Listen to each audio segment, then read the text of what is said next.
So I do have to add myself to the stage. Now, I kind of like forgot to add myself to the stage. Welcome, welcome, welcome. Hello, hello, hello.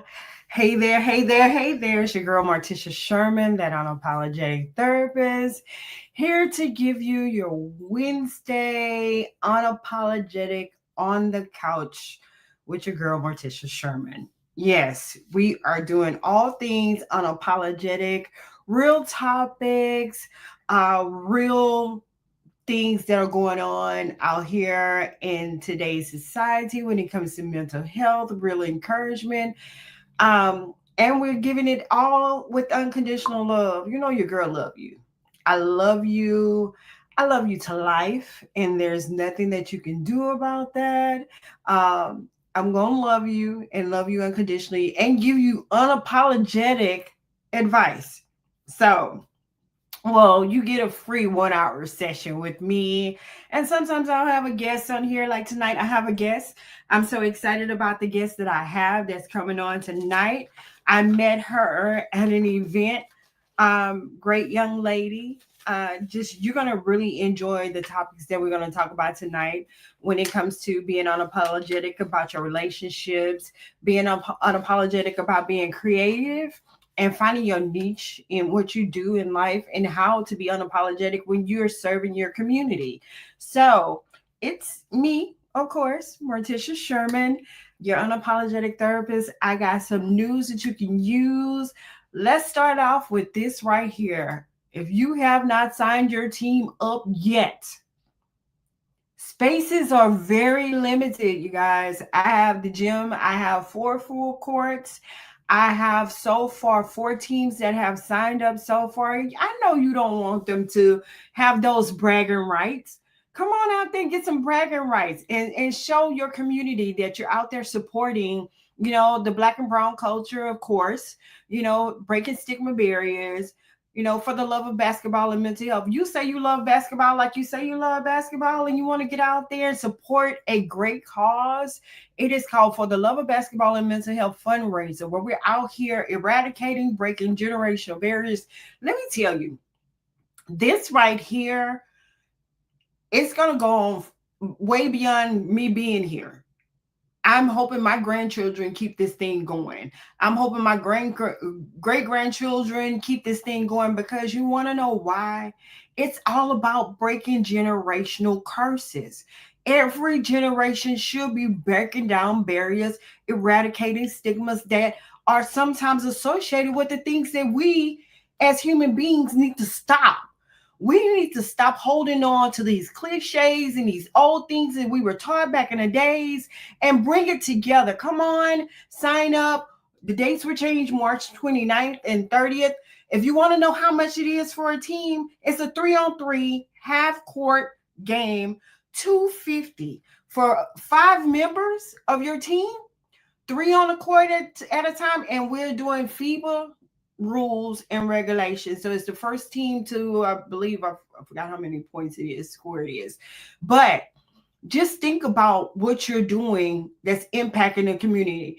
If you want to have bragging rights for 2026, come on. The competition is there. If you're an owner of a business corporation, you want to sponsor, donate a team, have your team come out there and have competition, camaraderie, do some team building. This is all about getting the word out about mental health, which we suffer in silence so much till we really need to stop it. I am so fed up with our culture, all the culture suffering in silence. And as soon as you get an opportunity, here I am on my unapologetic soapbox, because I'm there. Soon as you get an opportunity to get the information and learn better, when you know better, you do better and you respond better, you don't want to be a part of it. And then when the prices go up, then you're like, oh my goodness, I should have did it when it first started. So here I am, giving you an opportunity. Get out here and get in the community. Do the fundraiser with us. Come out, take pictures, have fun, laugh, play basketball, meet some vendors, get some good food, listen to some good music, and learn about breaking generational curses and barriers. And then this is also supporting other companies that are out there doing what I do unapologetically, and getting out there in the community and embracing the fact that people do not know better to do better, to respond better. Then on top of that, of course, your girl been invited again. Empower Her Hope 2025. Y'all know when I get a platform where I can get on here and start talking about mental health and be unapologetic with it, hey, I'm coming. I'm going to be there. I'm going to be on the panel. Of course, I'll be able to talk about some things. You want to see this information? Go on to all my social media pages. You'll see this information on there. It is for March 15th. So don't be trying to sneak a DM in there and tell my Morticia, can you come talk, do something for me on March 15th? I'm going to tell you I can't do it because I'm already committed. And when I commit to something, that's me. I'm going to do that. Then also, I'm giving you all these March events because we're almost at the end of February. Then, if you are 50 plus and you ain't found your boo, your bae, your person, all of this going on, we have the 50 plus and flirting dating summit, March 15th through the 21st. I was on a panel for that. The guest that I have, that's who I met on this panel, and we had so much fun that day. You get to come on here, you get to sign up for this summit. You'll see this flyer on my social media page. Sign up if you're a guy and you're ready. You know you're ready to be with your person, your boo, your partner for 2025 and build, not sit there and chill, but build for 2025 and going forward. You know, this is the place to be. Flirty and Dating Summit, March 15th through the 21st. Of course, I am on this panel talking about mental health for 50 plus. I know when you look at your girl, yeah, go on say it. I don't look like I'm 50. I am 53. I'm going on 54 and loving it. I'm loving life right now. Life has served me so well. I'm so excited. So, if you don't know the mission of the unapologetic therapist and why he can't, is we're out here eradicating, breaking stigma barriers for behavior, bridging gaps with the community and those out here who don't have an idea. And if you know me, you knew that I was on a radio station with the Save the Silly Morning Show. I try and step in when I'm not doing anything. I always say we don't want to tell people of another color of our issues because back then, now it's different.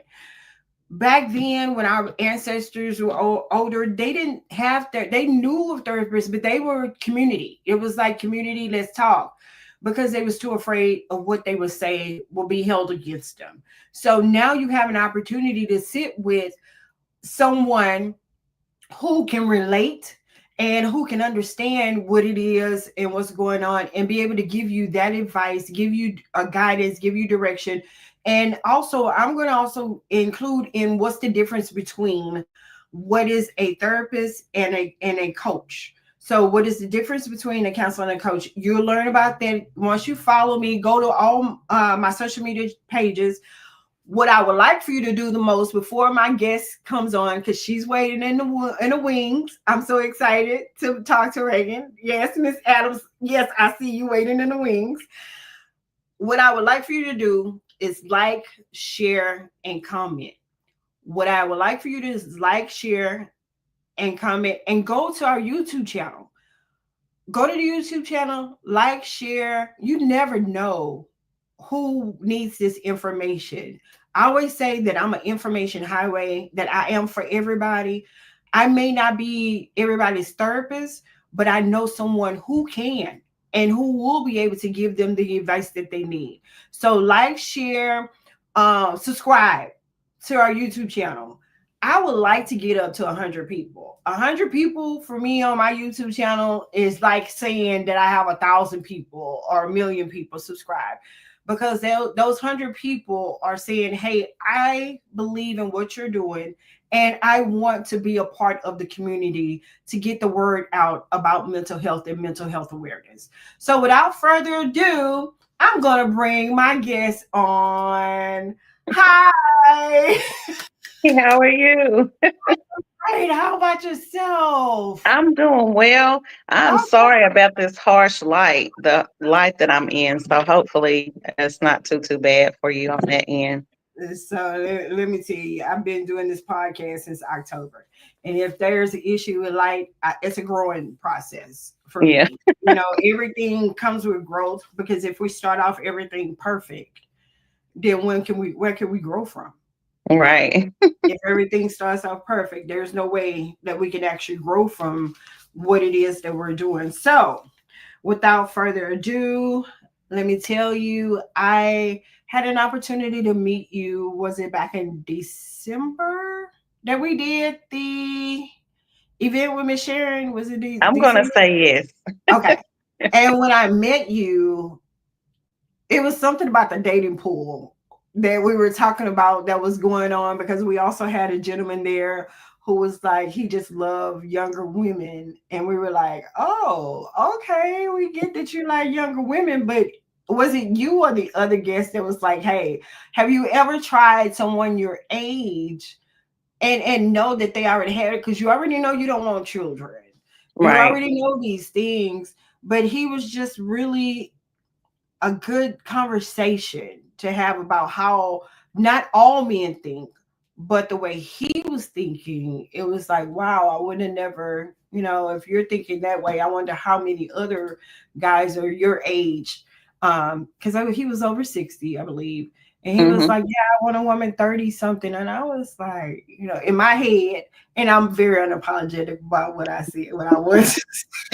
But in my head, I'm like, Social Security disability. Social Security disability Viagra. Yeah. That was my first thought. Cause like, does it work? Cause if it doesn't, what we doing? Nothing. I don't want it.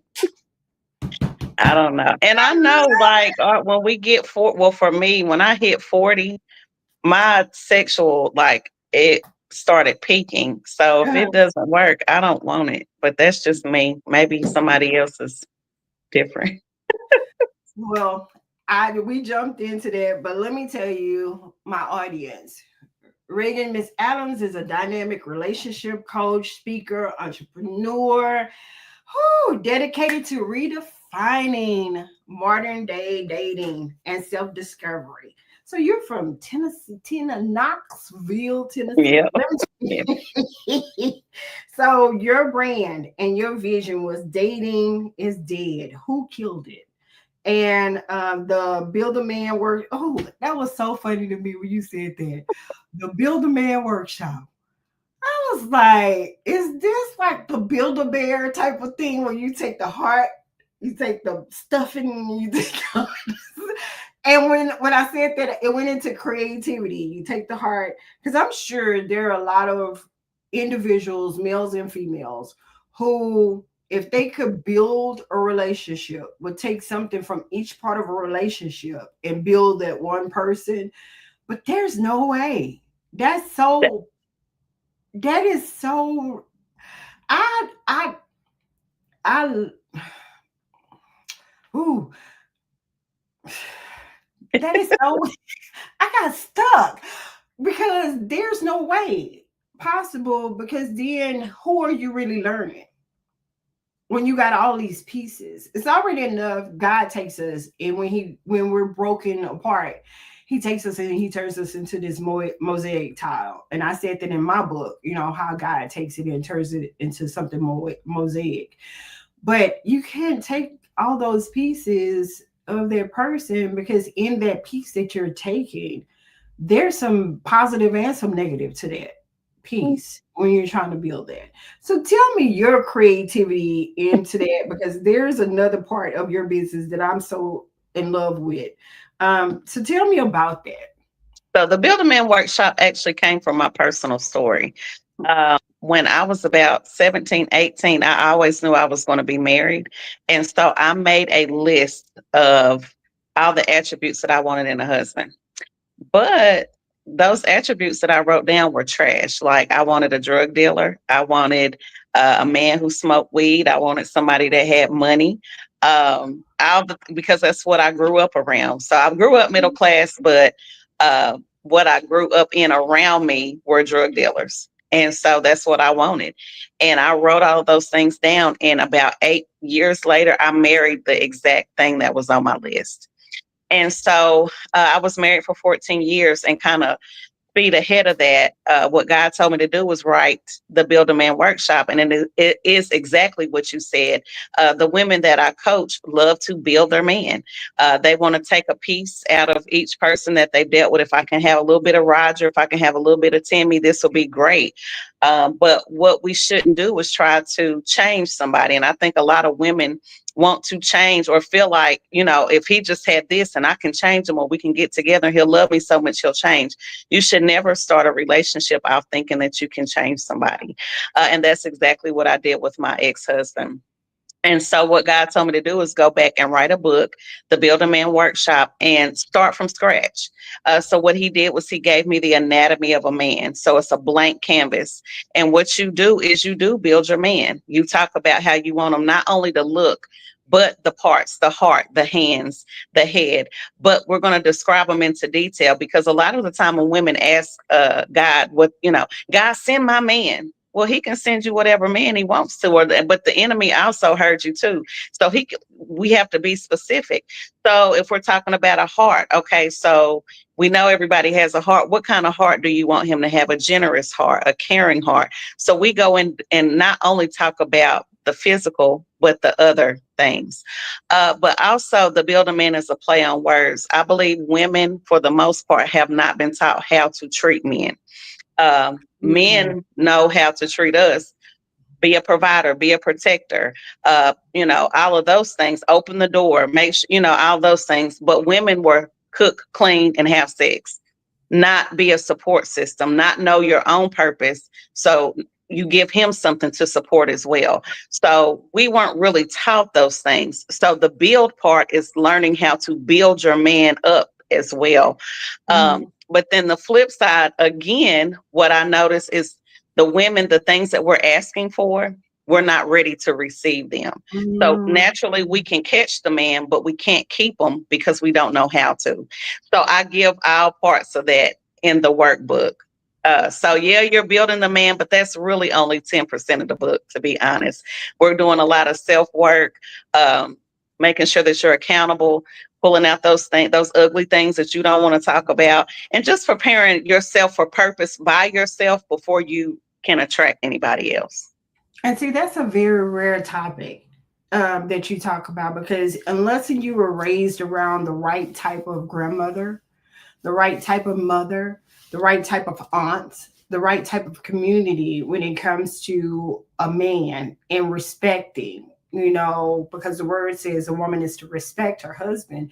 And out of that respect, you're giving him that building up because you're not tearing him down with your mouth. So, my favorite scripture, and I think I shared this when we were out there and we were talking, my favorite scripture when I refer back to a man in a relationship is Proverbs 14:1-2. A wise woman buildeth a house, but a foolish one tears it down with her own mouth. And a lot of times we have to be able to guard our mouth. Even when our heart wants to say, hey, this is not right, you got to be able to have kind words to say to that man. Because even with a lot of men out here, a lot of them have not had true unconditional love. They think that they have because of mom. Mom is different than a woman that you meet. So even when you're building that man up and you're supporting him and you're encouraging him and you're doing all these other things, still, if you're not properly taught the right way to speak life into that man that you have, you can build him all day long if you haven't learned how to properly correlate the words to speak to his soul, to speak to his heart, and not just cook for him and all this. See, I have to take that for me. Being raised around my grandmothers, I knew to cook, to clean, to do and I'll do this regardless. I don't care how much money I have. I may get a maid every now and then. But that's if I'm going out of town or something. But it's just what I saw them do that made them happy when it came to taking care of my grandfathers. And even some of the ladies in my family, my aunts, when it came to them taking care of their husbands. And if I would say that I saw a man do a woman any different, I saw my grandfather when my grandmother got sick, how he took care of her.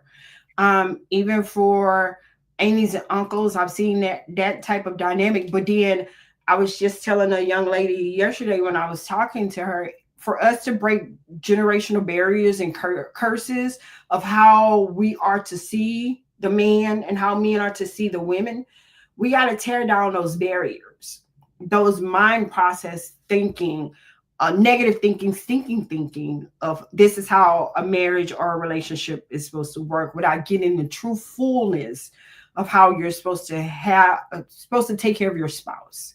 Yeah. Like, you were saying about the man providing. I even sat up there and said a couple of times ago on my platform, for me to have a guy, I don't care if you work for the city of Houston picking up trash. What we build together. It's all about us building together and knowing that we support and we're there for each other. I'm not going to use you. You're not going to use me, because I know if we build that platform together, we build that foundation together mentally, I'm loving you mentally because I'm building you up and you're building me up. So when I do it mentally, and I'm doing it the right way, then our relationship will grow. But if I'm not doing it in the right way, then you're going to venture out. You're going to do all these different things, especially if he's not mature mentally Right.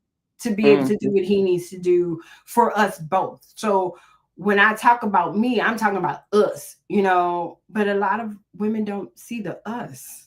Well, How and do I we won't even, address I'll that? say that, but what I will say also, because I had a conversation with the young lady this past weekend, and she had asked me, because I also am a group host for Lighthouse Mhm, in the singles department. And she said, there are not a lot of men here. Is it always like this? And I said, well, this is the first event. Um, but there's a reason why men don't go to a lot of the singles events. And mhm, so what I've learned to start doing is asking questions instead of making statements. mhm, And I asked her, I said, so why do you think that is? And so she immediately started talking about all the issues that the men have. And, you know, I never once heard her say anything about herself. So she said, I am one that I had my last boyfriend and I took care of him and I did all the things. I cooked, I cleaned, I supported him and all the things. I said, do you know if that was your right person that you poured into? Because a lot mhm, of the time we have to self-assess where we are in our lives to see mhm, who we're attracting, why they're there. Do we have low self-esteem? Are we in a needy space? Because I know what I tell women a lot of time, they don't believe me. I'm like, when I got married, I didn't think I could get anybody else. It was my ex-husband was a friends with benefits situation. I know I didn't want to be I wanted to have a child, but I didn't want to have one out of wedlock. And so since he was there, I was just might as well go ahead and get married. But my self-esteem was low. I did not know who I was. I did not have purpose in my life. So I accepted what was there. And mhm, so in that regard, yes, I poured in him. I did all the things because my mother showed me that. I grew up in a two-parent household. So I saw those things and I tried to model those things to my ex-husband, but he was not the one I needed to model them for because I wasn't supposed to marry him. So, mhm. and after that, I could in turn say, well, all men ain't about nothing because my ex husband did cheat. I can easily say that. But could I say, change the story and take accountability and say, you know what? I had no business marrying him. So That whose that fault word is it? right, that word right there is worth $1 billion. Yeah, Accountability, taking accountability for the things that we know that we had no business doing. And right. when you said that, and we both shared that same story of being married to someone, because with me, 2 kids already. This not the person that'll probably marry me, Yeah, but I was really the controlling narrative of the whole relationship because I had no space to be feminine. I had no space to be a woman, and I can say that I really had hmm, no space to really be developed and stuff like that, and to do the things that I enjoy doing, as far as being there for a spouse. And when you talk about accountability and the fact that you knew that that was not your spouse speaks volumes, because a lot of people are in relationships that they have no business being in. And I said this in my book. Let that person go to be with the person that they're supposed to be with. Let They them won't go, do because you're that really though. being selfish. Yeah, You're they being won't do selfish. that though. They won't do that though because it's cheaper to keep her. You know the song. It's cheaper to keep her, and especially in this economy now, like who wants to, go and start paying all the bills when you have help in the household. If you want to have sex every now and then, you got somebody in the house. It's a warm body. If somebody's cooking, like it's a routine. It's a routine. But what a lot of people don't know, and that was another reason I wrote the book, was back in 20 when COVID came around.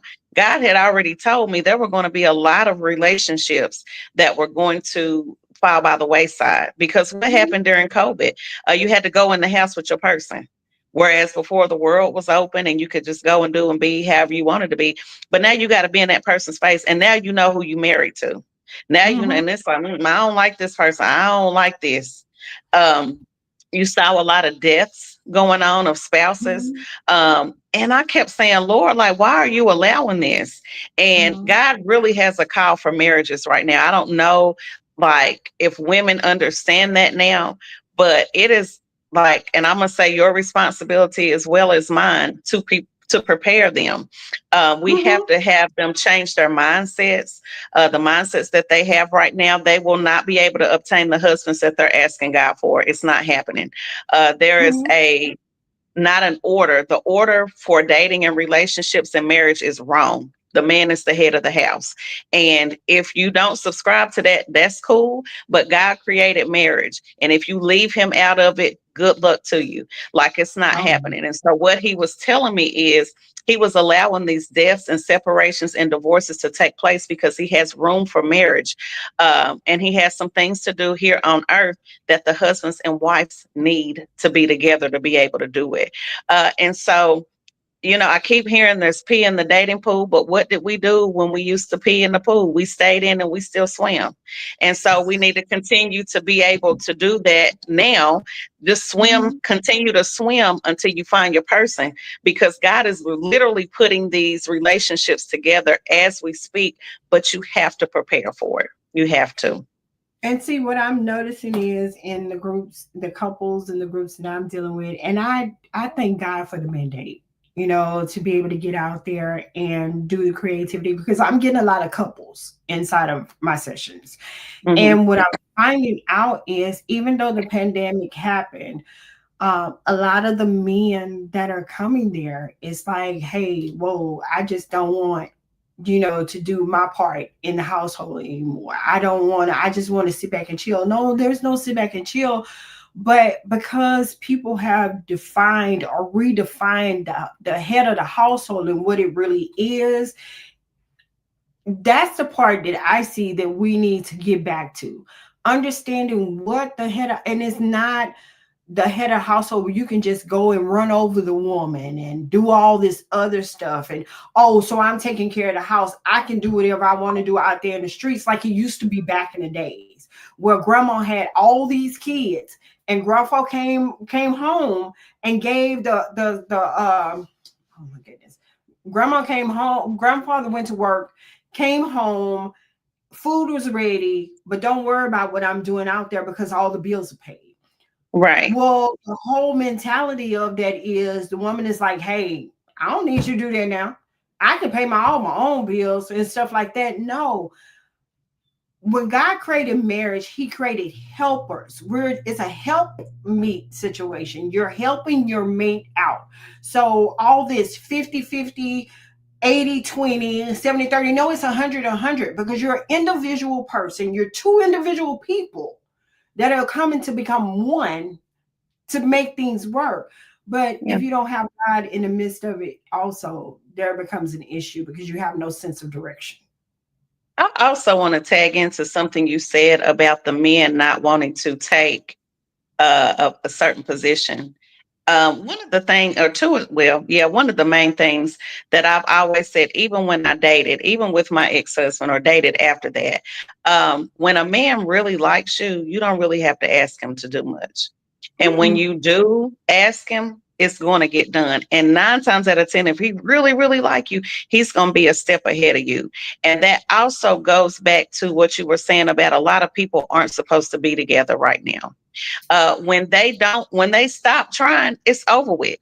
Like, what are you even here for? You understand what Right, I'm saying? right. Because he's given up. And that was one of the main things God told me. The men are tired. They're not being treated well. Like, and I Mm-hmm. know we want to always side with women, and I know I tend to be the Same, bad person with the pick me. same. But I see it too much. I've seen where the women that I coach, they all cheat. Most of them are cheaters Mm-hmm. in their marriages, and Mm-hmm. they're not having sex with their husbands for 4 to 6 years at a stretch. Do you understand what I'm saying? You heard what I said. And And he's still there. you heard what I said. Sleeping in different bedrooms. They're just roommates. Do you understand what I'm saying? And men want to have the same thing that some women want to have. They want to have, the compassionate relationships. They want to, be held and coddled and all the things, but they're not getting it. And so we can't just continue to listen to one side of the story, because I coach both. You understand what I'm saying? And so I Mm-hmm. just, again, that word accountability and really holding the mirror up to your face to say, who am I and what do I want? And not hold up somebody else's person because you just don't want to put the work in and you being selfish. I call them what are leeches, but in a Yeah. different type of way of a leech, because you're Yeah. sucking the life out of that person. You're sucking the joy, the life, all of that out of that person, and then that person have to turn around and find somebody else to help them get life back inside of them. I don't want to be a life support like that. That is not a good thing. Where But you I'm will being a have life to support. be. You're Right, going to and be I caught. have been. Yeah. And the next situations coming up, especially if you've been married or been in other relationships, or past your prime, 35, 40, these next relationships, your women are, and this is what God told me, we're going to have to be patient. If you're not going to be patient, if you're not going to be empathetic, you're not going to make it with the next person. It's not happening. Because I think a lot of the times, or what I've seen, is when women speak about men, they speak about them as if we don't have our own issues. Like, Hmm. oh, he need to, but nobody ever says, oh, I need to, because he got to put up with some stuff from you too. Right. So we're going to have to go into the mindset of no finger pointing. It's like, okay, is this something that if it never changes, I'm going to be able to live with? Hmm. Right. Hmm. And whatever issues that he has, if he loves you and he loves himself and he wants to, do better, he just don't know how. Those things will not change overnight, especially if he's 40. Because listen, over 40, because he's been doing whatever for over 30 years. So it's not going to change overnight. We're going to have to be patient and give them grace Right. in the next season. Right. And what is grace? Knowing that you're not perfect, Yep. knowing that he's not perfect, knowing that the situation is not going to be perfect. You have two imperfect people that are coming together. The only perfection is God saying, hey, this is perfect in his sight, which he says marriage to him is perfect in his sight because he Right. created men and woman. He created us. So he know exactly what we need, how we need it, when we need it. But a lot of times we feel like we know ourselves better than he do. Yeah. That's the thing that gets me. And then you brought up this one part of that talking about um even with the relationship, like you were talking about the building of learning how to build your man up. I notice when I talk to a lot of women, they don't know what that is. They don't. They're thinking that, Taught. We weren't taught. yeah. It's very far and in between that we were taught. But if we go back, and this is just biblical, this is just Mhm. biblical. If you are a Christian, the basis of our religion is For God so loved the world that he gave his only Mhm. son. We have to be givers. We can't put our eyes on us. So when you get the right person, I didn't say perfect, the right person, we're going to be exchanging giving. So I'm giving to him and he's giving to me. And so that it's reciprocal. So we will not lack anything. But Right. what did we learn how to give? But really, if we take a step back, if you don't know your purpose in life, I think it's going to be really hard to support him because you don't even know who you are. Right. Right. So That. being not taught and then you don't know your purpose and why are you here on the earth? I mean, how do you know you're going to get with the right person? Because what Mhm. happens when you don't know your purpose and 10 years down the street, you say, oh my gosh, I'm supposed to be serving people. And he like, hold up, you've been in the house for 10 years. So what you doing? We need to try to figure that stuff out on the own step before we get with somebody. Because then what you have, because you're already happy, so you're going to have overflow from your purpose. And while you're here, that goes to him, Well, making him happy. not just the overflow of that. What I'm also, and I'm going to touch on that. What I also notice is this other generation beyond us, our age group, are looking at social media when it comes Mm, to marriages, when it comes to relationship, when it comes to different things that they want to see in a spouse. And what I'm noticing is that a lot of them want pastors because they see Pastor Michael Todd and they see Pastor Tim Ross and they see Pastor who else? Pastor Hannah, and how he loves his wife. And now you have Pastor Jamal Bryant and his wife, and you're seeing all of this stuff that's on social media, but you're really not taking hold to these relationships did not come overnight. They did not and they're not come easy. They're right not without easy issues. relationships. Right. Right. Yeah. So you had, of course, doing the season of Michael Todd, Pastor Michael Todd, and the relationship goals. So everybody, great book. Everybody ran out to get this book, but his journey is not your story. His marriage and relationship will not be your story.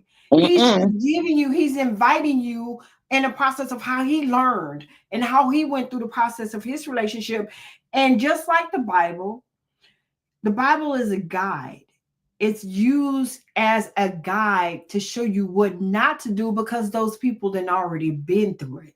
Right. But a lot of times, people, and I said this before, even some pastors will take a word and change it to benefit them.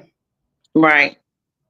And that's when I jump into the Second Timothy 2:15 part. You know, you need to study that word yourself. Don't be sitting up there believing what they say, because you know too many people are drinking the Kool-Aid, right? And you know they drinking that Kool-Aid. Too many people are drinking that Kool-Aid, and that's not the Kool-Aid that you need to drink. Yeah. We need to know God for ourselves and what he says. I mean, and it's good to listen to pastors. You know, I do. I love my pastor, and I listen to some of the other ones that you named as well. Mhm. But we are supposed to study, and show ourselves approved Yeah, uh, by God. So, yeah, I got it. exactly. I have someone that popped on, and um, Mr. Hall says social media ruins a lot of relationships. I'm glad my wife is a true woman. We lift each other up when we're down, and they do. I call him my brother, and his wife is my sister, but they are some great people, and they look like brothers and sisters when they're hanging out. They're so fun and so encouraging. How would you speak to that for someone who is watching, and we just tapped onto that, watching social media and how it does relationships? I need to step away because my garage went up and I need to let it down. I'm in here by myself.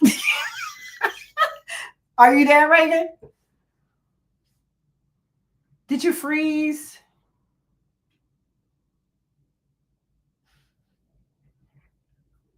But yeah, we're talking about relationships, and when I said unapologetic creative, that's what we're talking about. The creative ability. I'm getting tongue tied about building your relationships and having the right mindset, the mental. the mentality and the mental capacity to be able to be there for someone that you would see as your person, as your spouse, as your support, as your, as your eventual fiance or marriage. Because a lot of times when we see things on social media, our minds, it's a mental thing. It still is a mental thing. Our minds get to see the things that are pleasing, that are, tintillating to the eyes. But when you begin to tap into that thing and really look at it for what it is, not look at it from the fleshly point, but look at it from a spiritual point, because that's how marriage is and that's how it was created. It's two spirits, because this is just a fleshly being. You're sure flesh, but you are a spirit created. And being a spirit, your spirit, that's what I say, try the spirit by the spirit, because you're two spiritual beings. So I brought Reagan on because, again, her creativity, the things that she talks about when it comes to relationship, we had an opportunity to sit down and talk about our journey and our story of our first marriages, on this 50 plus in dating scene. So with that, send your questions. We got answers for you. We want to be able to be that support in a surrounding system for you, to let you know that everything starts with the thought. Everything comes from the mind. We were not taught correctly about relationships, because again, we saw different uh things about relationships, and then now here it is. So society is telling us that marriage is this way and relationships are this way. And a lot of women are saying that, I'm not going to say a lot of women, but women are saying they don't need a man, that they're independent. But you were not created to be alone. You were never created to be alone. That's neither in friendship, in business, relationship, all of that. Nobody was ever created to be alone. Because if that was the case, God would have never made Adam. He would have never made Eve. Eve and Adam would have never made Cain and Abel. Then they would have never made all the other kids that they had. We are community. We Your family is your first line of ministry, your first line of community. So when we're talking about things unapologetically, we're talking about relationships and being creative in those relationships, being open, being willing to know that that person that you're seeing, the person that you consider to be your one, your person, like my brother say, his wife, a true woman, for a woman, her true man, knowing that that person is imperfect, knowing that that person, as well as yourself, are two imperfect people coming together to be one. And how do you create a safe space? I had that conversation. Is your person your safe space? Mentally, can they support you mentally, emotionally? Can they help mature your brain?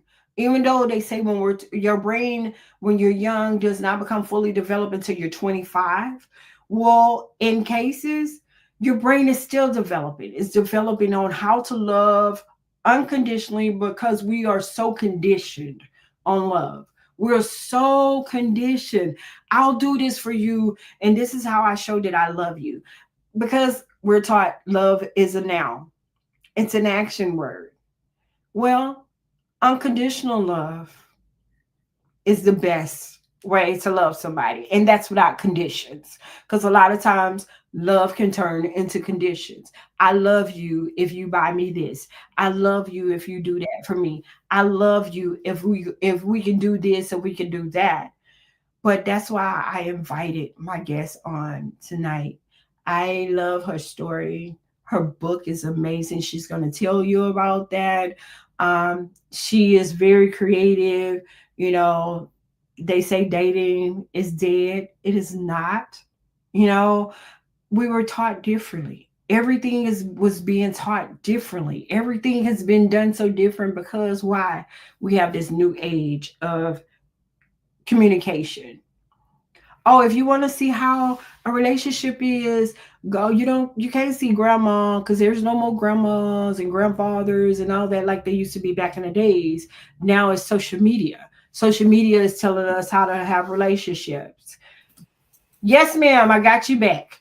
Girl, like my Ah, device just like overheated and it just shut down. So I had to grab my computer. I'm so sorry. I'm that's so sorry. okay. That's okay. But I'm gonna slide out the picture, and I want you to tell more about yourself because, like I said, my garage door open and it has not closed, and I'm in here by myself. Okay, we And don't want I, that.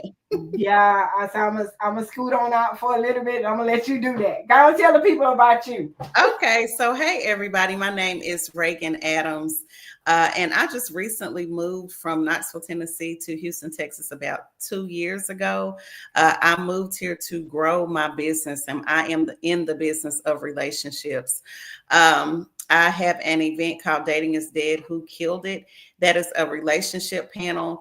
Right now, it mostly consists of a male relationship panel. So what that is I have about 8 to 12 men on this panel who actively takes questions from the audience, which most of the time that they're women who they have questions that they want to ask about relationships, dating, emotions, things that men like questions that they have for men that otherwise probably would not get answered.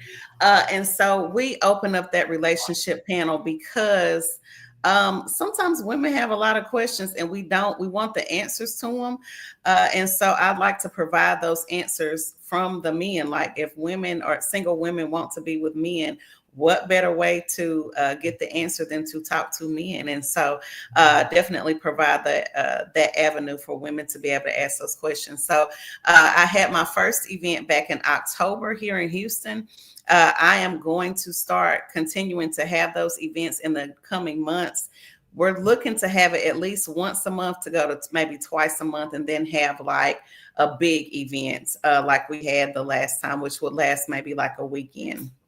As we discussed earlier, I also have the Build a Man workshop, which I help women build their perfect man from the inside out. And I know that sounds crazy, but it is like it's almost like it's a vision board, and that's how God kind of gave it to me, like it's a vision board event.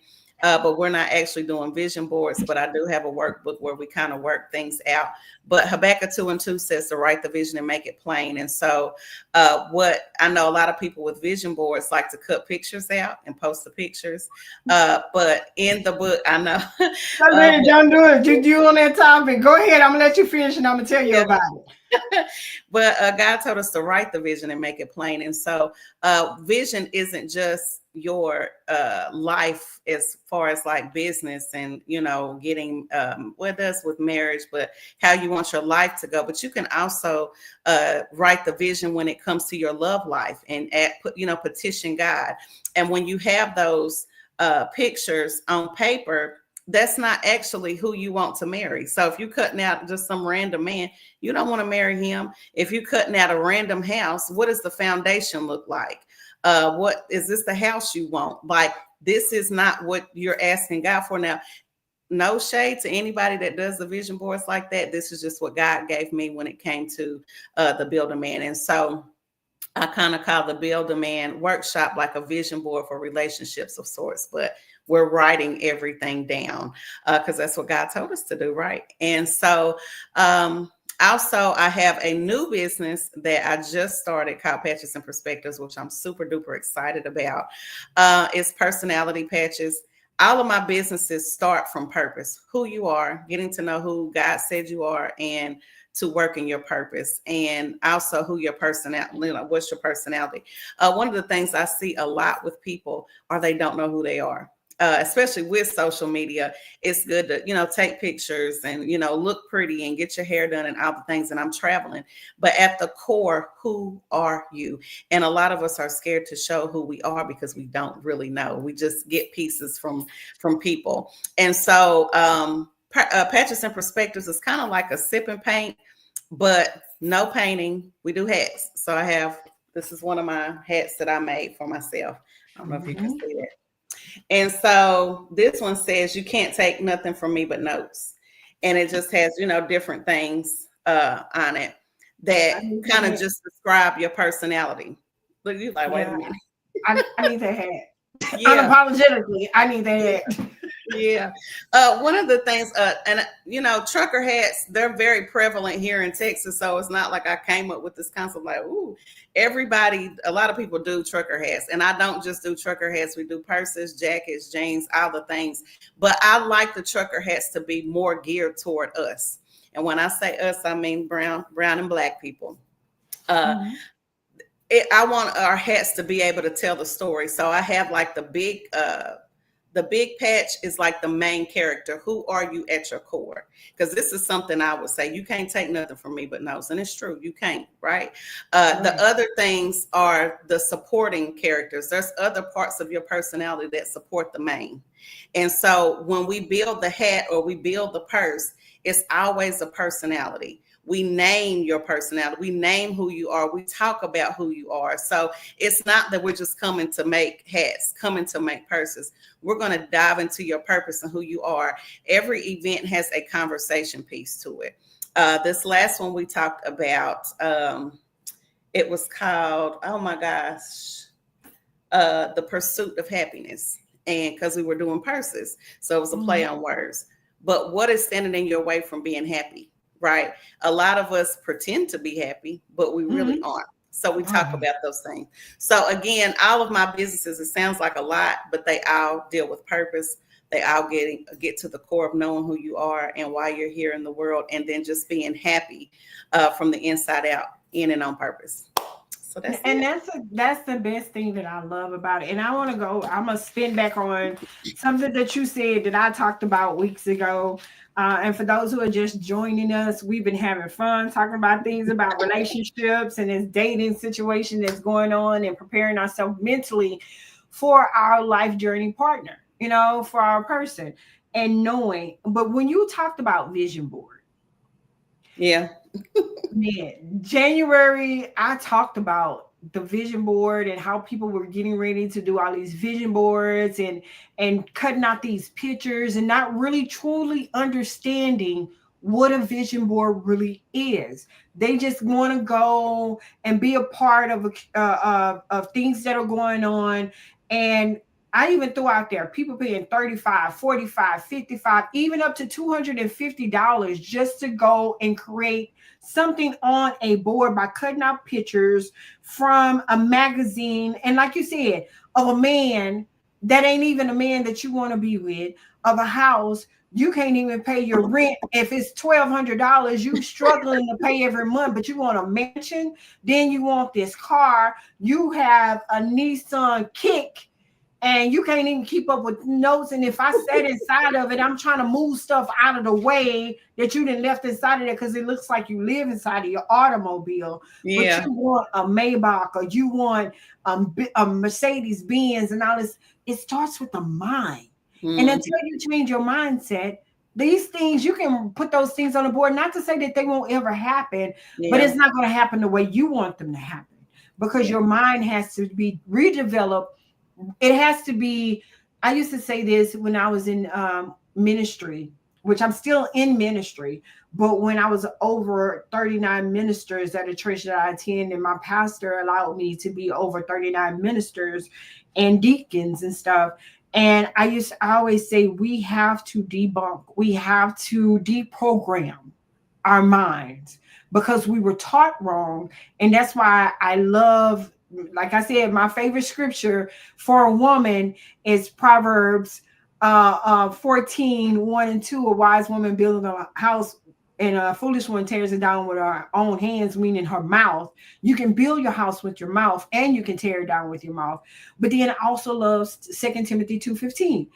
You need to, just like you need to study the Bible, you need to study your person. I tell people in my couples, do you actually know the person that you wake up to every day? Yeah. What's new? What's something new that you learned about them? And if you're talking about putting that on a vision board, you need to study you. If you're single by yourself, study yourself and know what it is, your likes, your dislikes. And I know I said this inside of the meeting that we were at, and y'all were like, I'm gonna steal that. For my couples, I have this thing played off of Al Green songs. I'll create an assignment for my couples based off of Al Green. I've got the let's stay together, the love and happiness, and we're doing work assignments off of that. If you really want to know your person, how do we stay together? What do we do? Do you know your person?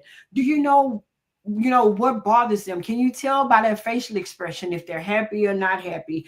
Are they stone faced all the time? What is this? Do you have date night? Date night don't always have to be out of the house. Date Right. night can be in the house. We can find things that we like to do. And I'm seeing a lot of relationships where they're doing these relationship paintings.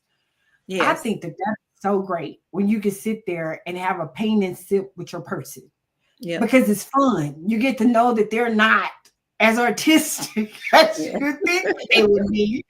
But these things that are happening that are causing us to really look at relationships and not look at relationships according to society and how, well, I don't like doing the rabbit ears, but society and how they think that relationships should be and how they should be according to the world and not Mhm. God's I agree. not God's word. So I like I said, and I told the audience, I love your story. I love how we had a great connection because there's a lot of women will not say what we say. I knew I was not supposed to marry him. Hmm. I knew that was not the person that I was supposed to marry. And it's so funny. I sit back and oh my God. I was just telling a good friend of mine this the other day. I said, man, had I been married, this Friday would have been 29 years. Oh well. And I told her, I said, had I stayed married, I probably part of those 29 years probably would have been in the penitentiary. I'd probably be just coming out. Are we glad you got out of that? 'Cause we don't want that. But you know what? One of the things I love about God, though, and I don't know the exact scripture, but if you weren't supposed to marry him, which we know Mhm, you weren't, but mhm. God would not have allowed it. And so, even though you married him, you still have experiences that you're able to take into your sessions or your life to be teachable moments, not only to yourself, but to others. Like, I can honestly say that I learned how to be a wife during my marriage. I Mhm. learned what to do. Like, I was literally in training on how to be a better wife when I was in the marriage that I was not supposed to be in. And that's actually, it's kind of good that that happened that way, because now when I get into my next one, he gonna get a better version of me, and I'm not just, he's not gonna be Exactly. trial and error. You know what I'm saying? So when Mhm. you get married again, if that's what you want to do, he's going to get. You don't want to get married again. I do. I Okay. honestly do. I love how God is preparing me because, like you said, my story. And I being in ministry, I will come across young ladies be like, I'm getting married, but I would like to get married. And I'm like, where is he? Can I meet him? Can we do Yeah. counseling? And it was so funny how God brought that thing back to me. And I tell my story. I was married by proxy. Mm, My husband at the time was incarcerated. yeah. So when God broke down marriage by proxy to me, it gave me a whole new look at marriage. And he was like, Mhm. really, you were not married to him. Yeah. You were not married to him. You were married on paper, but you were actually married to the people that stood in his absence. That's who you were married to. And I was like, "Ooh, that was deep." So I ran into like 5 different females that was like, "Hey, I'm marrying a guy while he's in prison." I say, "Well, you're really not marrying him because you don't know him. Yeah. He's a whole different person when he's in prison." And that's a fact, Jack. Exactly. That's So a when fact. and I remember when the guy that I was married to when he got out of prison, I was like, "Oh my God, did I really?" I mean, I was at my heaviest in weight. I was at my most depressed Mm, ever. And I was trying to figure it out. And it took this it took this minister's wife, and she used to eat me up with this word. She said, well, Willa won't a will. And it messed me up so bad. And I was like, what you mean by what Willa won't a will? And I couldn't understand because there was nothing that I wouldn't do for him. Right. because I felt like you missed all this time. You was in prison. We're gonna do this. We're gonna build on this. I'm in corporate America. You in the oil field industry. He didn't have a high school education. None of this. I was helping him fill out the applications, making sure he was at. I was doing a lot. And Same. then when I found out what was going on, and I was like, oh my God, I'm really in this. I started running to the church, and it took my kids to tell me. They was like, Yeah. Mom, you were more in church than you was at home, because I was trying to figure it out. Yeah. And I knew that I didn't have any business marrying that person. So my spouse now will get a whole different Yeah. version of me. I'm gonna let him be the man. I'm gonna let him do the things he needs to do.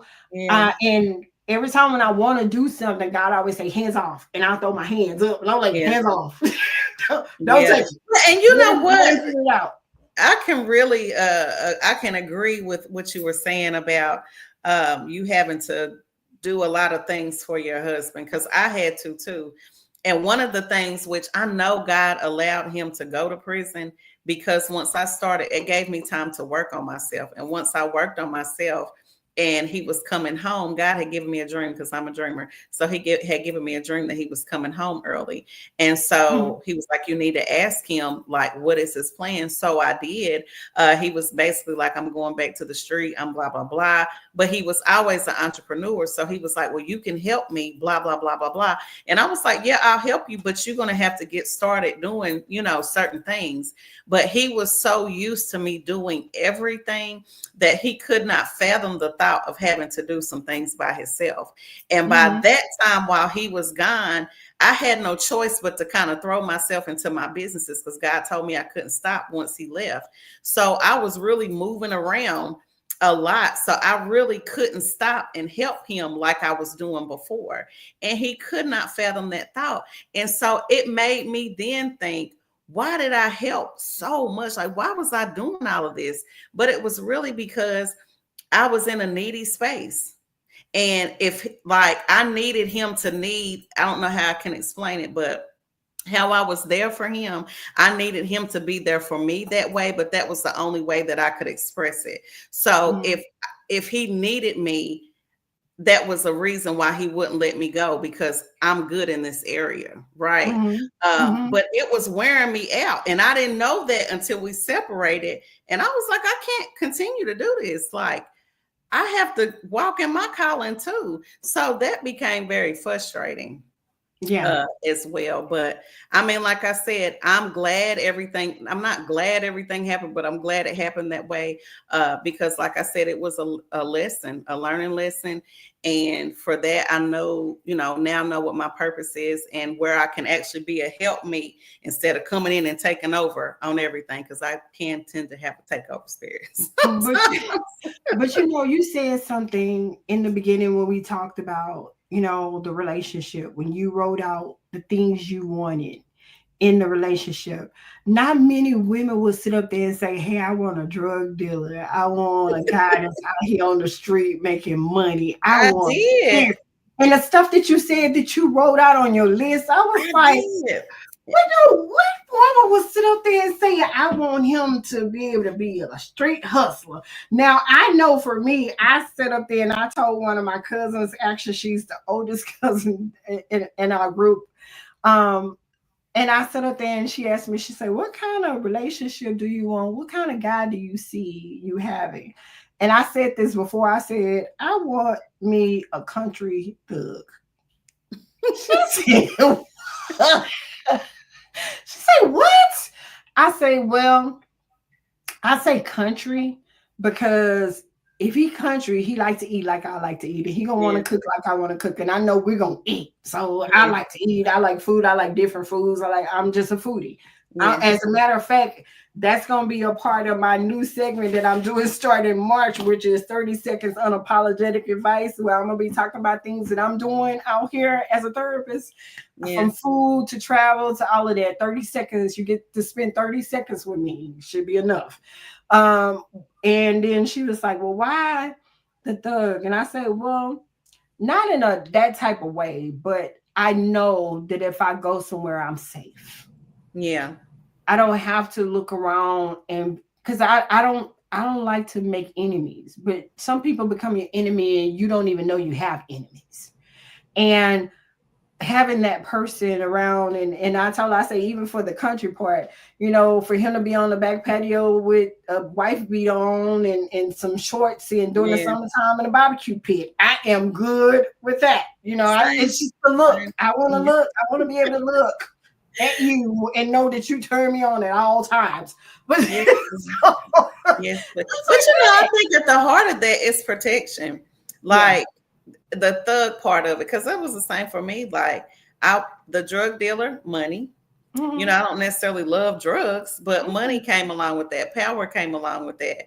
And so you want your person to have, but it's just distorted. The enemy Yeah. will come in and distort things. All the time. Even though, like, God wants the man to be the head, we still essentially want men to be men and be the head. Man. Um, but yeah, we do want. I always knew I wanted a thug. Cause listen, I can't. I don't know you. I don't know you for real.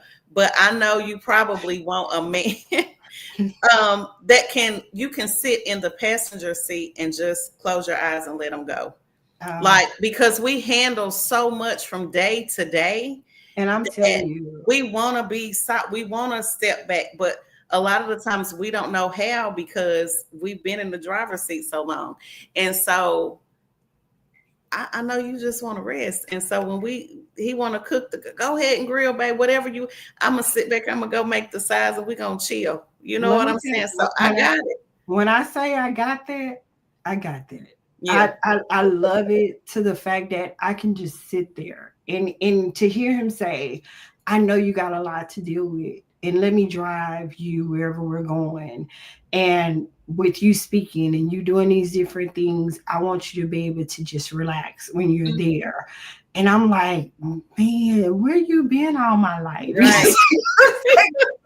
Right. I'm so used to putting miles on my own automobile. Yeah. Now I got somebody I can just sit on the passenger side and be like, oh, Yeah, yes. you can just breathe. And so I think women want that. I don't care what we say. I think we want that, but some of us don't know how to receive that. Yeah. And we just don't know how to receive it. It's Yeah. hard for us. But I think the best thing about you and I both, the journey that we had trained us to be ready to receive something such as that. Yeah. And even for that, I tell women a lot of times when I talk to them, when you have a man, and when I say man, not boy man, not man child, Yeah. but when you have a man who can step in and allow you to have that freedom, why would you need to look at his phone? Why would you need to question things about him? Because if he's not displaying that and your fear from previous relationships allow you to jump and bring that in, but it also should be a point of comfortability where you can say, hey babe, I remember going through this, not to say that you would do that to me, but this is one of my triggers. This is one of the things that hurt me so bad, but I want you to know this because I trust you enough to share this with you, that you're Mhm. not going to do that. Just the same way a man doesn't want a woman to throw back in his face things that he shared with you. A woman don't want you to throw those things back in her face when she tells you this man hurt me and I Right. don't want this to happen. I'm giving you this clear understanding. So it goes both ways. You know, this, this man cheated on me. If you're going to cheat on me, I prefer you to leave me alone. Right. I'm not for it because I know what that feels like. And for any woman to come along and know that you have a woman and her to be okay with that, what's wrong with I tend to say what was wrong with that?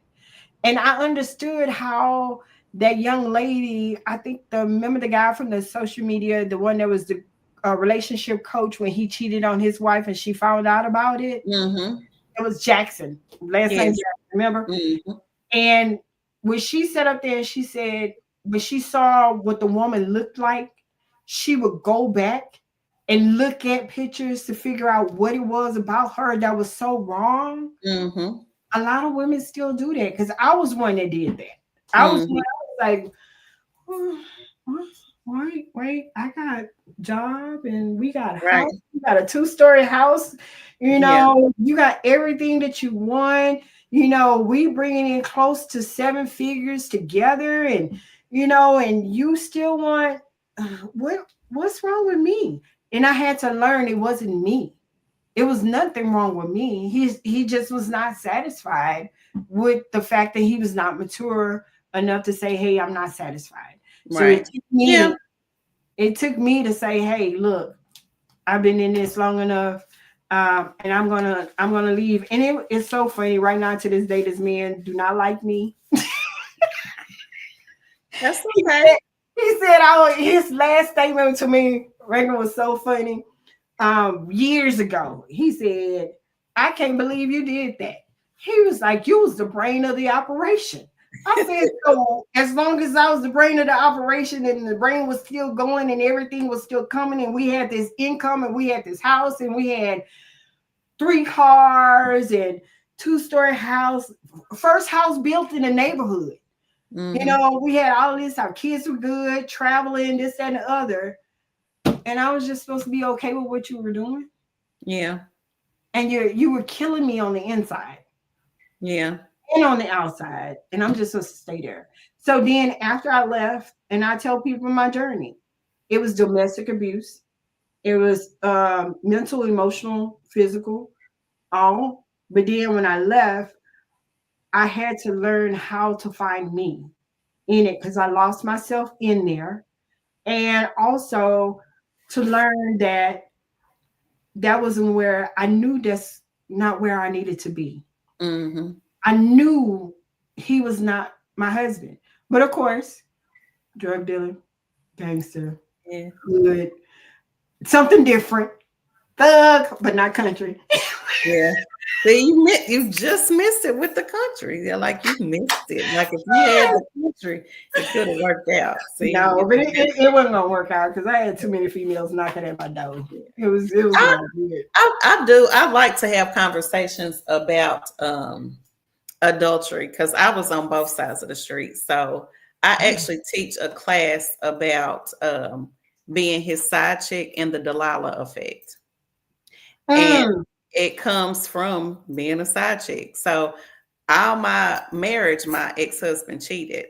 But when he went to prison, like mentally, I was already gone from the marriage. Let me be clear. I just stayed because we had a daughter. And I'm just trying to, during that process.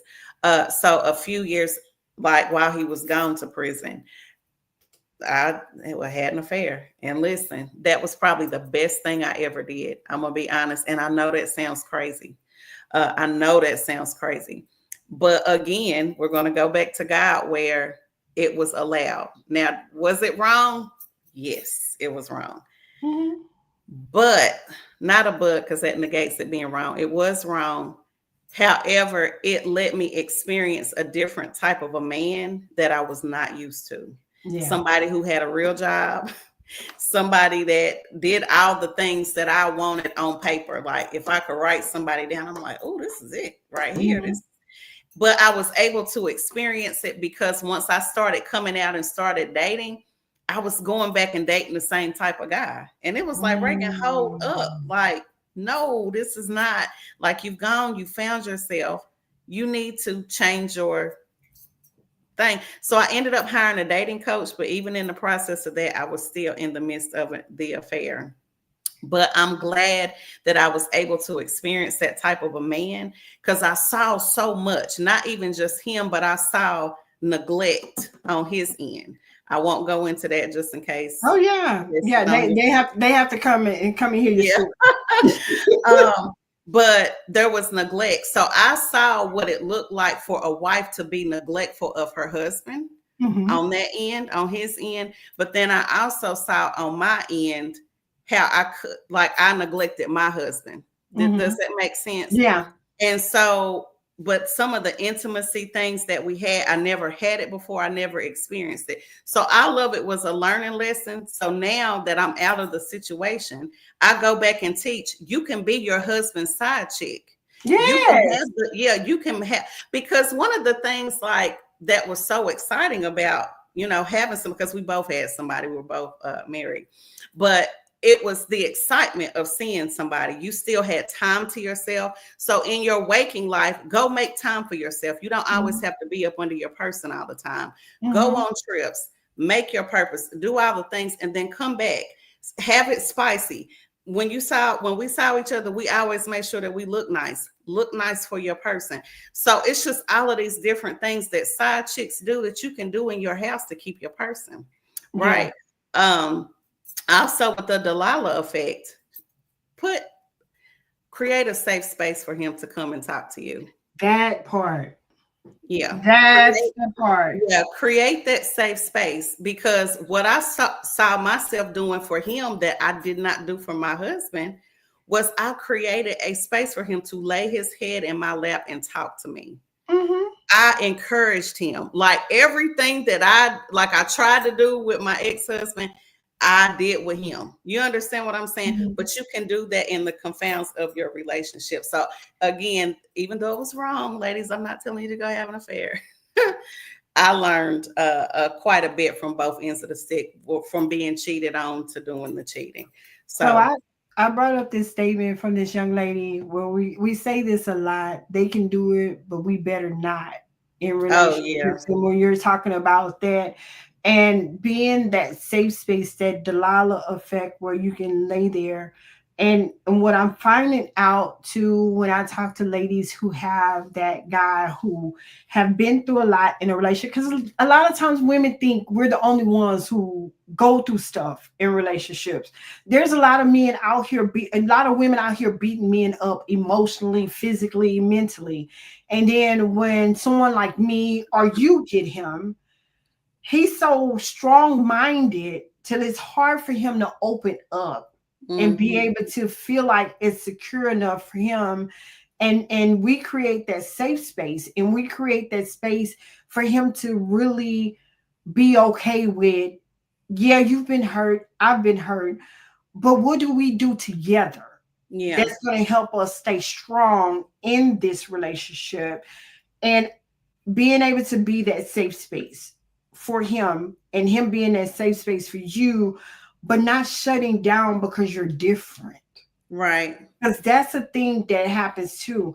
A lot of times we meet people and we finally meet our person. Let's just say we finally meet our person, and because they've healed, but then a lot of times they don't want to let go of the fact that they've been so shut off for a while, and then you turn into that Delilah effect and you open them up, and then they turn around and shut down again, and it's like, what do I do with that? you go to his creator.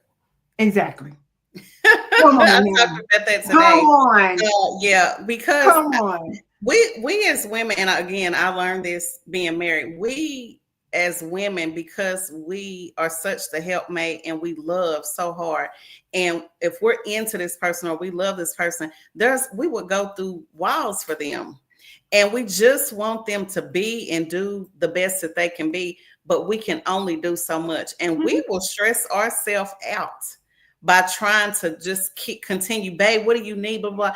And once you talk to him, and you, or a few times you done said whatever you got to say, and you trying to reason with him and he's not getting it or he's shut down, go talk to the person who made him. Mhm. And Lord, you see your son. I can't, I've done everything I can. This is your child. Go and speak to him in a way that you know how he's going to listen. And also change your posture. Because a lot of the time when we don't get the things that, the result or the answers that we need, we tend to shut down, spaces. And so that comes with being patient. Like, okay, we left it in the Father's hand. So when we're again trying to point the finger at him, we also, what one thing God did with me was he changed my posture. Okay, Mhm. Reagan, you still need to make sure that you cooking, you cleaning, you sexing, you doing all the things, you still speaking life, you still doing the affirmations, you still walking over here in your purpose, but just leave him to me and don't treat him any differently. You know what? You're going to stop right there. Yeah, okay. That's where you're going to stop right Okay. there. Because it's so, that's why I said when we connected, it was our story and the similarities of it. And I was like, I gotta stay in touch with her. I gotta stay in touch with her. Because even in my book, there's a prayer that I had.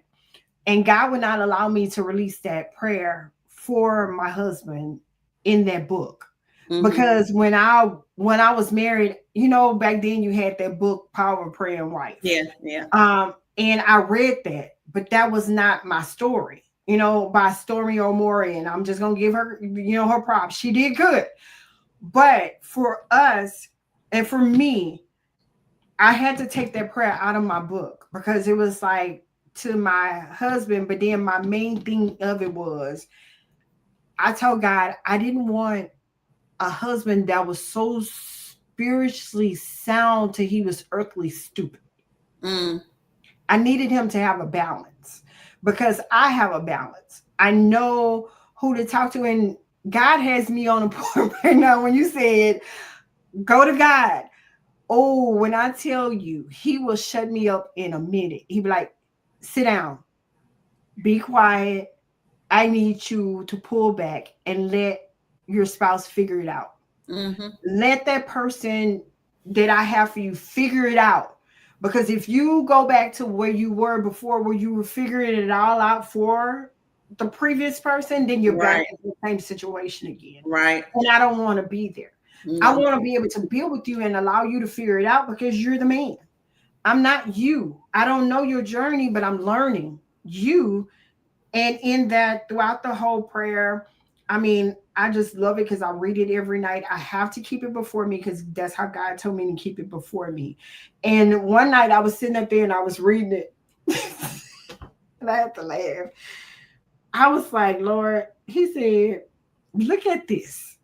Do you see this? And I was like, yeah. He said, so what's the problem? He said, the things that you're asking for are coming to you, but not how you want them. Mm-hmm. Let me work on it. That's not for you to do. I Right. just need you, like you said, to continue to do what you do, continue to cook, continue to clean, continue to be there, continue to do the things that I've created you to be, and let me work on that person. Because Yeah. if they're not going to be who they are supposed to be for you, I know how to move them out the way because I know you're not going to want to do it.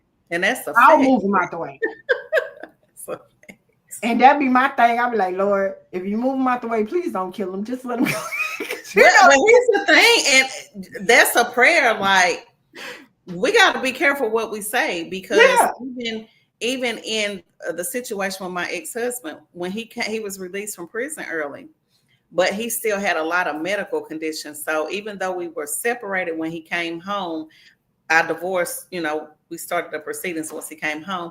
I still was helping to take care of him with his medicines and all the things. He ended up moving to another house, but 7 months later, I found him dead on the floor. But a Ooh, week prior to that, I was so frustrated because I kept thinking, like, Lord, I've been working on myself since he's been in prison. My business is, trying to take off.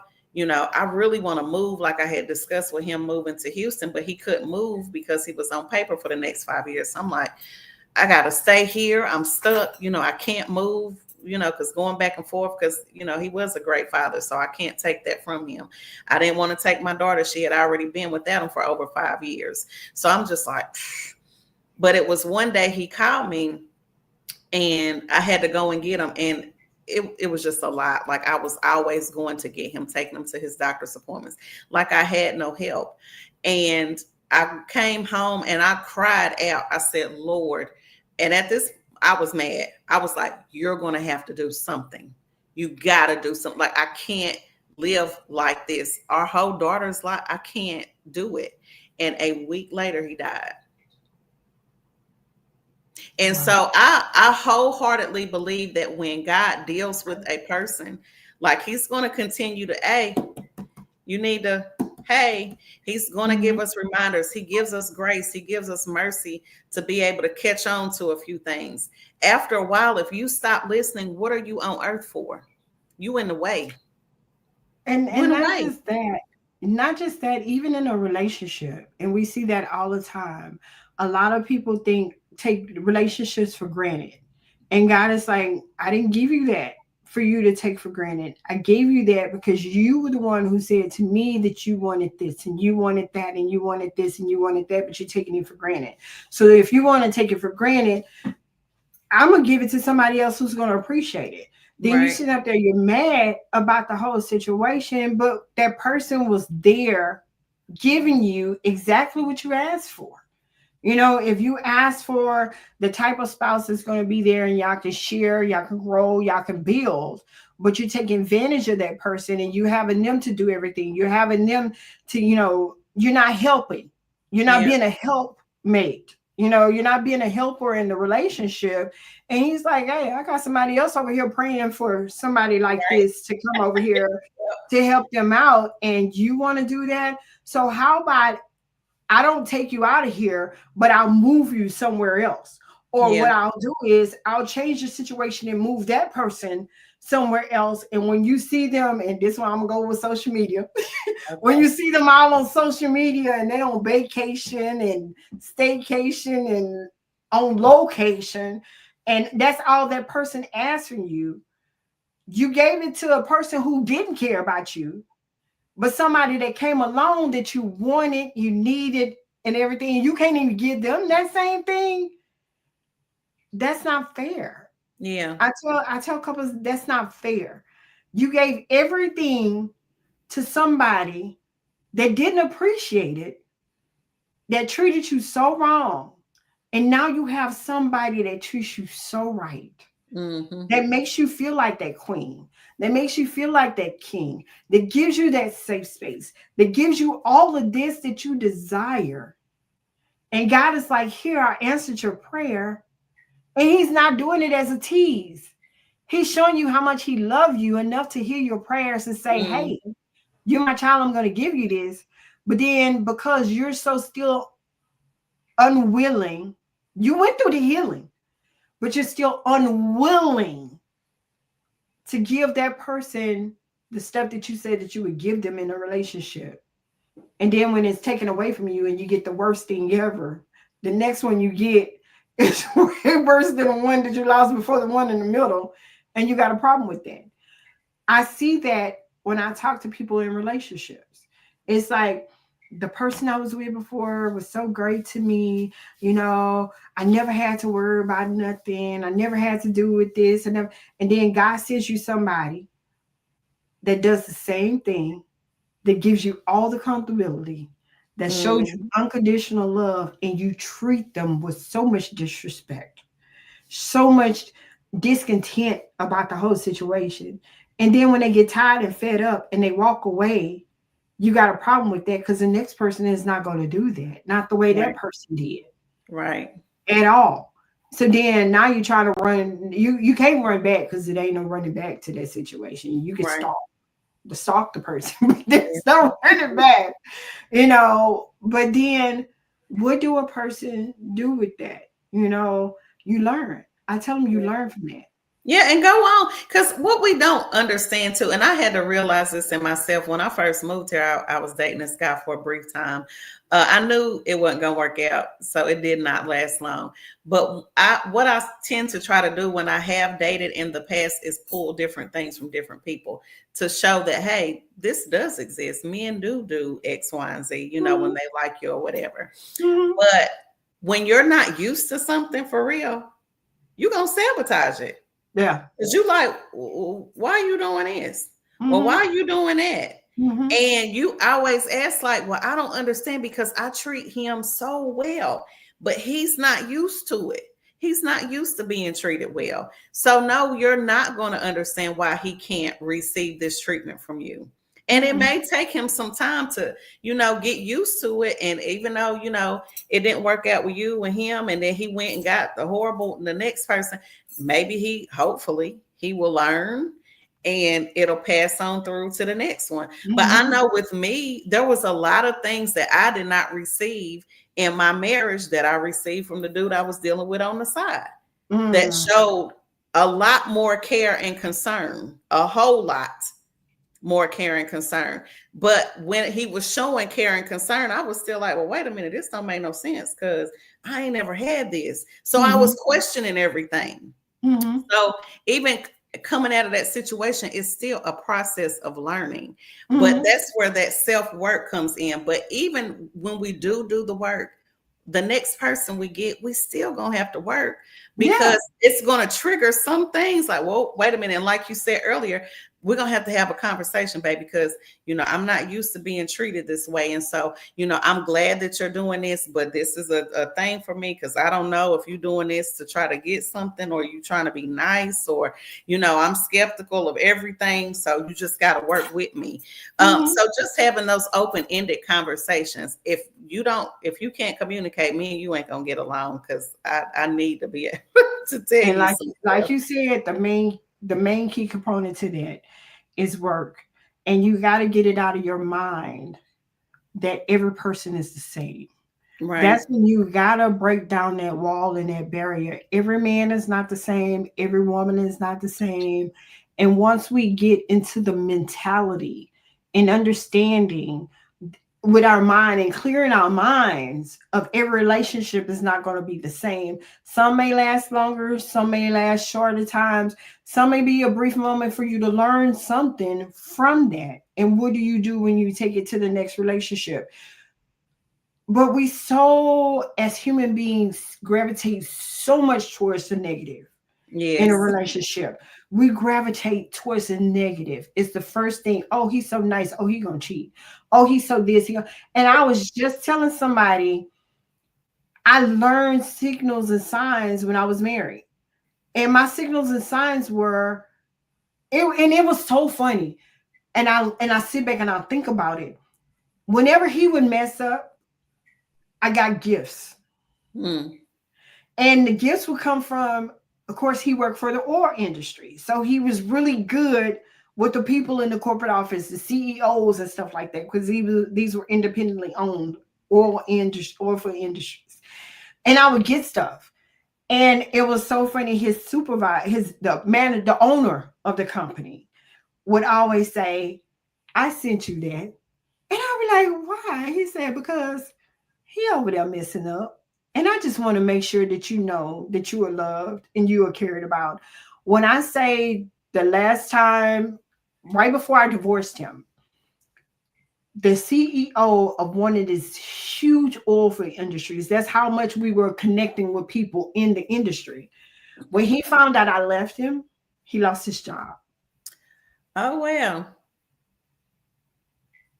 He lost everything. Because they were like, we thought that y'all were a family.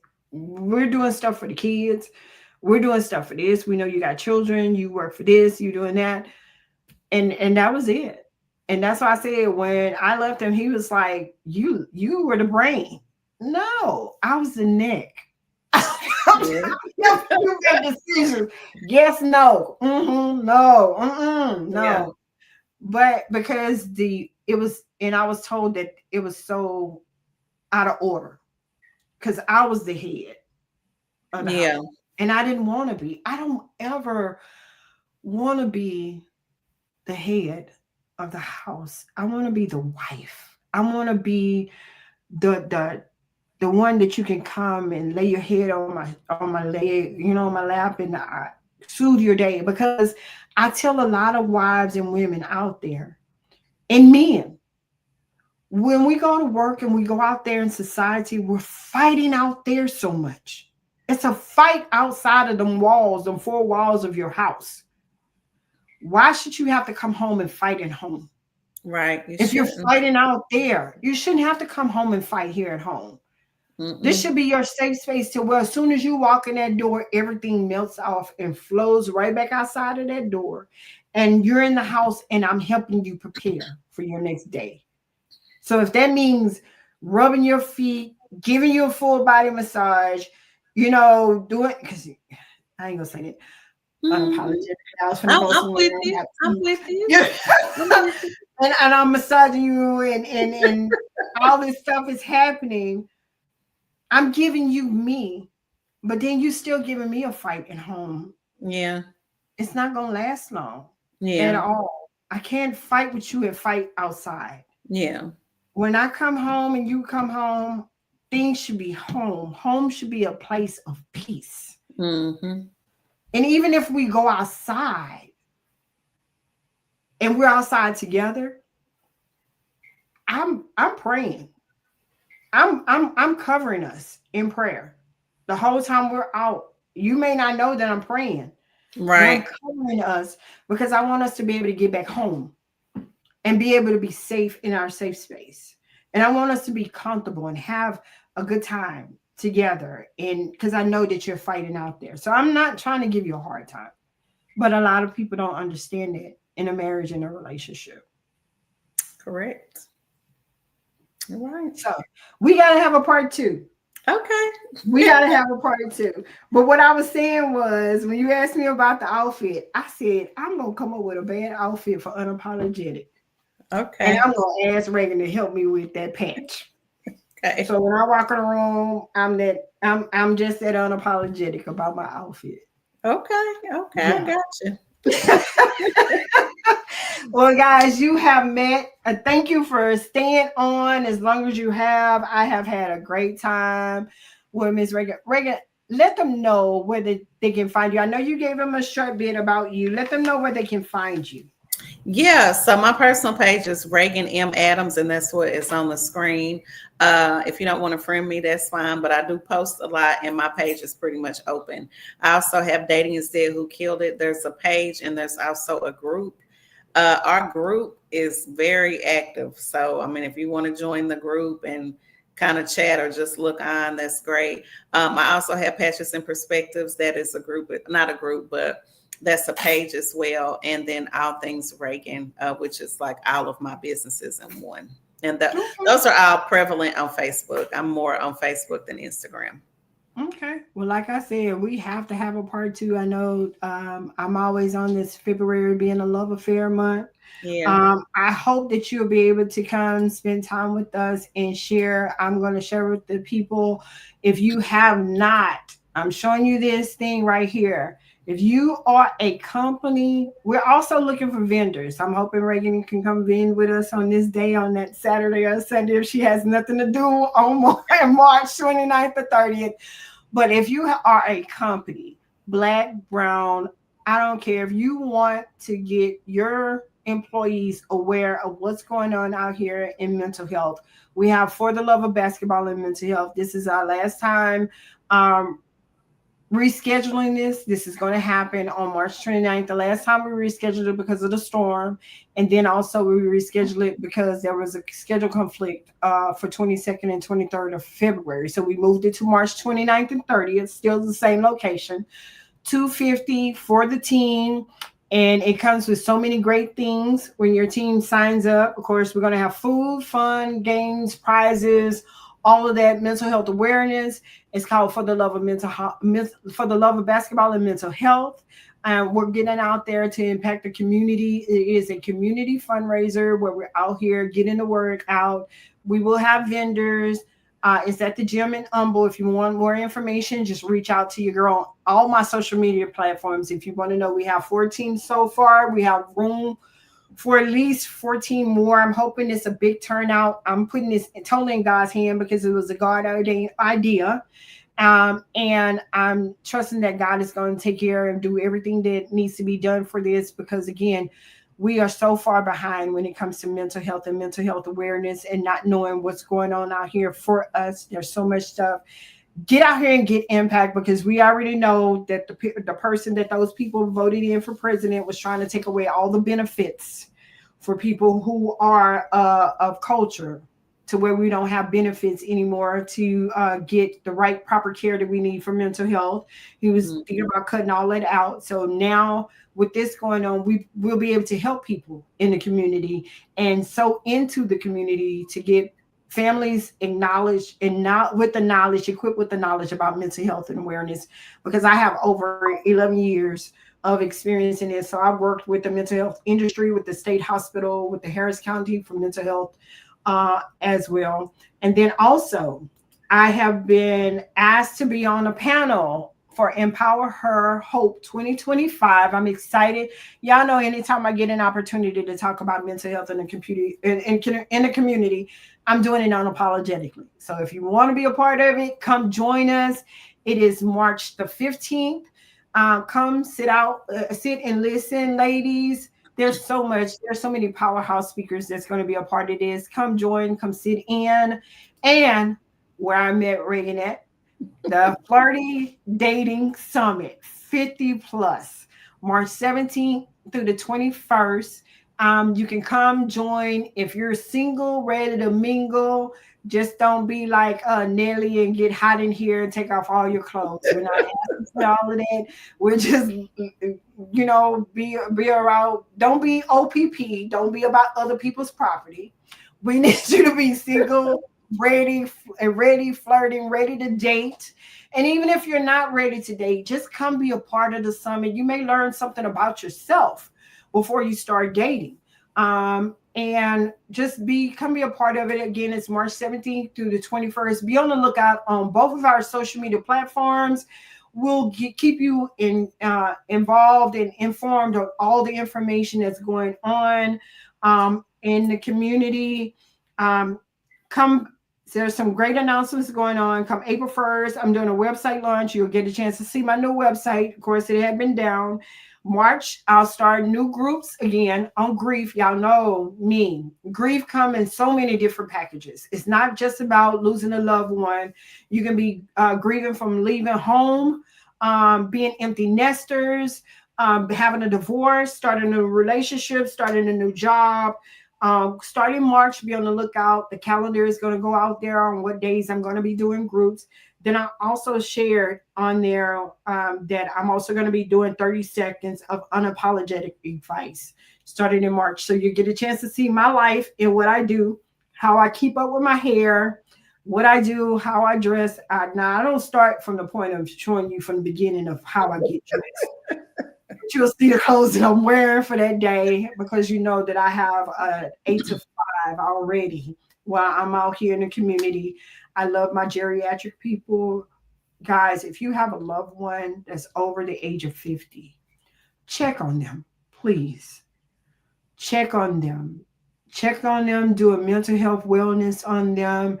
This geriatric generation from 65 plus, even from 60, are going through divorces, their spouses are passing away, their children are leaving them.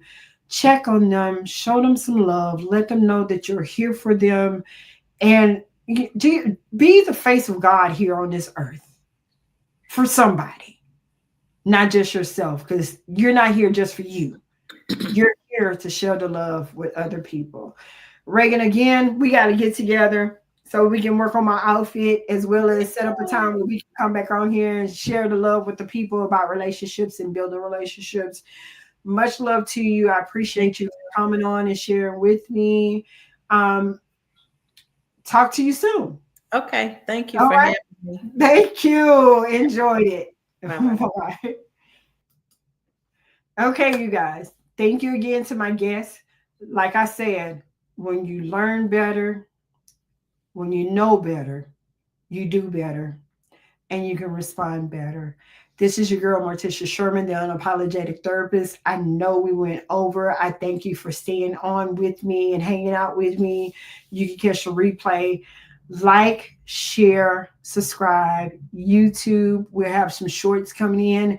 If you didn't get a chance to see a lot of our segments, go on to our YouTube channel. You can see things that you may have missed. We started in October. Here it is February. We're going into March. We got so much more for you. And I'm doing it all unapologetically this 2025 because I want you to win. And I'm looking forward to seeing you win. This is the year of uncomprehensive, human, beyond human comprehension, blessings upon all. Thank you. Have a great night. And I love you all to life.